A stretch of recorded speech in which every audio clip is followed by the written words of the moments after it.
Hello friends, welcome to my YouTube channel debug coding. ಇವತ್ತಿನ ಕ್ಲಾಸ್ನಲ್ಲಿ ನಾನು ನಿಮಗೆ CSS ಒಪಾಸಿಟಿ ಪ್ರಾಪರ್ಟಿ ಬಗ್ಗೆ ಎಂಡ್ ಟು ಎಂಡ್ ಅರ್ಥ ಮಾಡಿಸೋದಕ್ಕೆ ಟ್ರೈ ಮಾಡ್ತೀನಿ. ಅದಕ್ಕೂ ಮುಂಚೆ ನಿಮ್ಮ ಚಾನಲ್ಗೆ ಏನು ಸಬ್ಸ್ಕ್ರೈಬ್ ಆಗಿಲ್ಲ ಅಂದರೆ ಸಬ್ಸ್ಕ್ರೈಬ್ ಬಟನ್ನ ಕ್ಲಿಕ್ ಮಾಡಿ ಮತ್ತು ಪಕ್ಕದಲ್ಲಿರೋ ಬೆಲ್ ಐಕಾನ್ನ ಪ್ರೆಸ್ ಮಾಡಿ.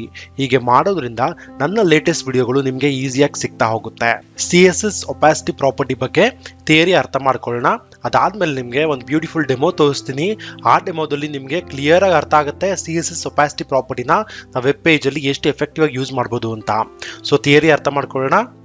CSS opacity property specifies the opacity ಅಥವಾ ನಾವು ಟ್ರಾನ್ಸ್ಪರೆನ್ಸಿ ಅಂತಲೂ ಕರಿಬಹುದು. ಒಂದು ಎಲಿಮೆಂಟ್ಗೆ ನೀವು ಟ್ರಾನ್ಸ್ಪರೆಂಟ್ ಮಾಡಬೇಕು ಅಥವಾ ಅದಕ್ಕೆ ಒಪಾಸಿಟಿ ಆ್ಯಡ್ ಮಾಡಬೇಕಪ್ಪ ಅಂತಂದರೆ ನಾವು CSS opacity ಪ್ರಾಪರ್ಟಿನ ಯೂಸ್ ಮಾಡಬೇಕಾಗತ್ತೆ.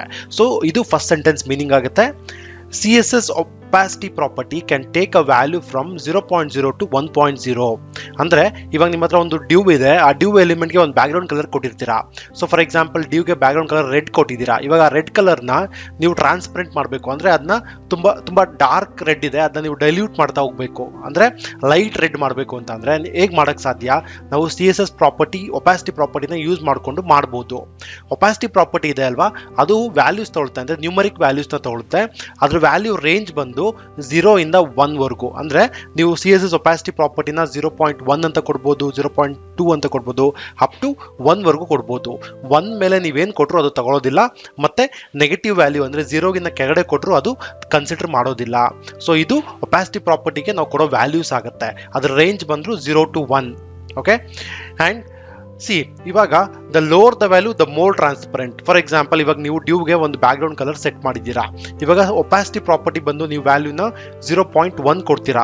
ಸೊ 0.1 ಕೊಟ್ರೆ ನೋಡಿ ಅದು ಒಪಾಸಿಟಿ ಏನಾಗುತ್ತೆ, ತುಂಬ ಜಾಸ್ತಿ ಇರುತ್ತೆ, ತುಂಬ ಟ್ರಾನ್ಸ್ಪರೆಂಟ್ ಆಗಿ ಕಾಣುತ್ತೆ.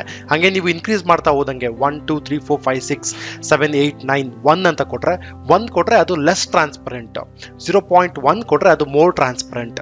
ಸೊ ಈ ಥರ ಇರುತ್ತೆ ನೋಡಿ. ಇಲ್ಲಿ 1 0.8 0.6 0.4 and 0.2. 0.2ಗೆ ನಿಮ್ಗೆ ಆಲ್ಮೋಸ್ಟ್ ಏನು ಕಾಣ್ತಾ ಇಲ್ಲ.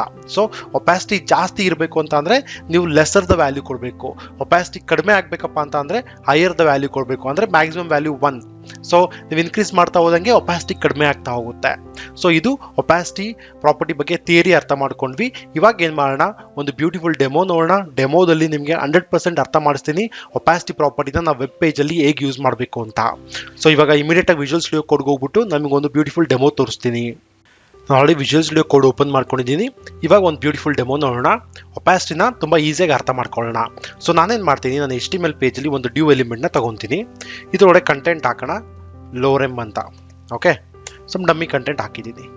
ಸೊ ಕಂಟೆಂಟ್ ಇಷ್ಟು ಬೇಡ ಅಂತ ಅಂದರೆ ನೀವು ರಿಮೂವ್ ಮಾಡ್ಕೋಬೋದು. ಸೊ ಆ್ಯಸ್ ಆಫ್ ನಾವು ನಾನೇನು ಮಾಡ್ತೀನಿ, ಇಷ್ಟು ಟೆಕ್ಸ್ಟ್ನ ಇಡ್ತೀನಿ.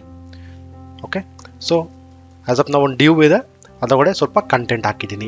ಇವಾಗ ಈ ಡ್ಯೂಗೆ ಸ್ವಲ್ಪ ಸ್ಟೈಲ್ಸ್ ಬರೆಯೋಣ. ಸೊ ಅದಕ್ಕೆ ನಾನೊಂದು CSS ಫೈಲ್ ಕೂಡ ಕ್ರಿಯೇಟ್ ಮಾಡ್ಕೊಂಡಿದ್ದೀನಿ.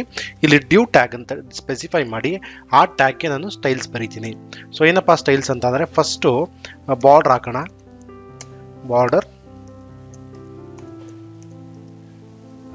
1 ಪಿಕ್ಸೆಲ್ ಸಾಲಿಡ್ ಬ್ಲ್ಯಾಕ್ ಕೊಡೋಣ. Okay, so border ಹಾಕ್ತೆ.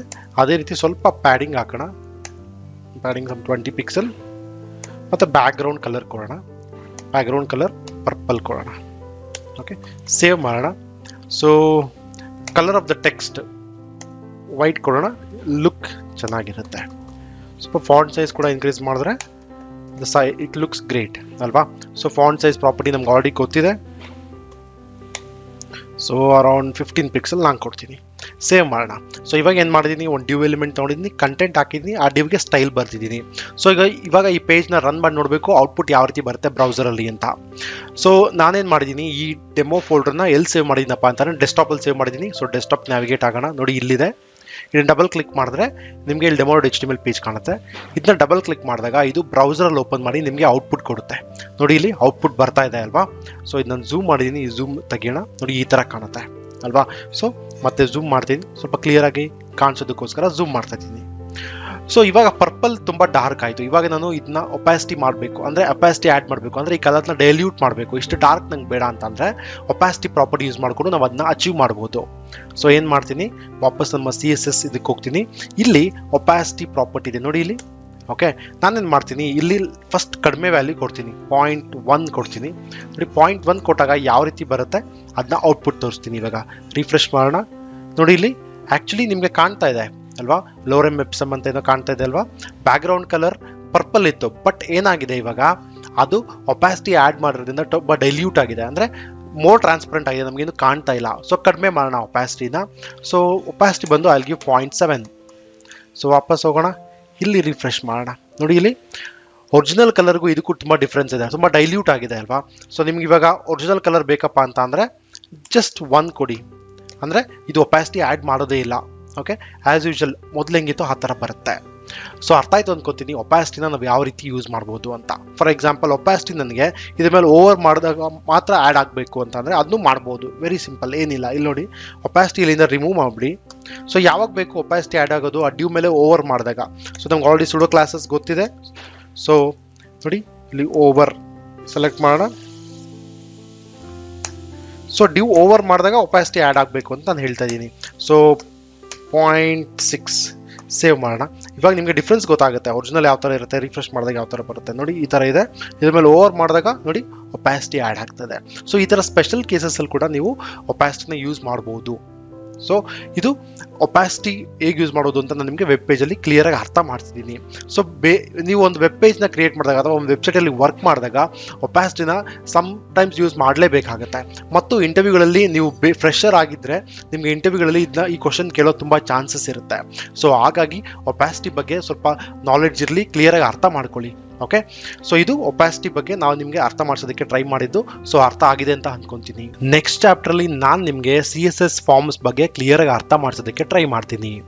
ಆಲ್ರೆಡಿ ನಾನು ನಿಮಗೆ HTML ಸೆಕ್ಷನಲ್ಲಿ ಹೇಳ್ಕೊಡ್ತೀನಿ ಒಂದು HTML ಫಾರ್ಮ್ನ ಹೇಗೆ ಬಿಲ್ಡ್ ಮಾಡೋದು ಅಂತ. ಬಟ್ ಆ HTML ಬಿಲ್ಡ್ ಮಾಡಿದ ಫಾರ್ಮು ತುಂಬ ಲುಕ್ಕಿ ಇರಲಿಲ್ಲ, ಅಂದರೆ ತುಂಬ ವೆರಿ ಹೋಲ್ ಟ್ರೆಡಿಷ್ನಲ್ ಆಗಿತ್ತು, ಬ್ಲ್ಯಾಕ್ ಆ್ಯಂಡ್ ವೈಟ್ ಇತ್ತು. ಇವಾಗ ಅದನ್ನ ಫುಲ್ ಕಲರ್ಫುಲ್ ಮಾಡಬೇಕು ಅಂದರೆ ಫ್ಯಾನ್ಸಿ ಮಾಡಬೇಕಪ್ಪ ಅಂತಂದರೆ ನಾವು CSSನ ಯೂಸ್ ಮಾಡಬೇಕಾಗತ್ತೆ. ಸೊ ನೆಕ್ಸ್ಟ್ ಚಾಪ್ಟರ್ಲಿ ಅದನ್ನೇ ಹೇಳ್ಕೊಡೋದಿರೋದು ಒಂದು ಫಾರ್ಮ್ದು UI ಲುಕ್ ಹೇಗೆ ಇನ್ಕ್ರೀಸ್ ಮಾಡಬೇಕು ಅಂತ. ಸೊ ನಿಮಗೆ ಫಾರ್ಮ್ಸ್ ಬಗ್ಗೆ ಎಂಡ್ ಟು ಎಂಡ್ ಅರ್ಥ ಆಗಬೇಕು ಮತ್ತು ಅದರದ್ದು ಲುಕ್ ಹೇಗೆ ಇನ್ಕ್ರೀಸ್ ಮಾಡಬೇಕು ಅಂತ ಗೊತ್ತಾಗಬೇಕು ಅಂತ ಅಂದರೆ ನೆಕ್ಸ್ಟ್ ಚಾಪ್ಟರ್ನ ಮಿಸ್ ಮಾಡದೆ ಕಂಪ್ಲೀಟಾಗಿ ನೋಡಬೇಕಾಗತ್ತೆ. ಅದಕ್ಕೂ ಮುಂಚೆ ನಿಮ್ಗೆ ಏನಾದ್ರು ಕ್ವೈರೀಸ್ ಕಳಿಸೋದಿದ್ರೆ code2corner@gmail.comಗೆ ಮೇಲ್ ಕಳಿಸಿ. ನನ್ನ ಇನ್ಸ್ಟಾಗ್ರಾಮ್ ಅಕೌಂಟ್ನ ಫಾಲೋ ಮಾಡಿ. ನನ್ನ ಯೂಟ್ಯೂಬ್ ಚಾನಲ್ಗೆ ಇನ್ನೂ ಸಬ್ಸ್ಕ್ರೈಬ್ ಆಗಿಲ್ಲ ಅಂದರೆ ದಯವಿಟ್ಟು ಸಬ್ಸ್ಕ್ರೈಬ್ ಆಗಿ. Thank you.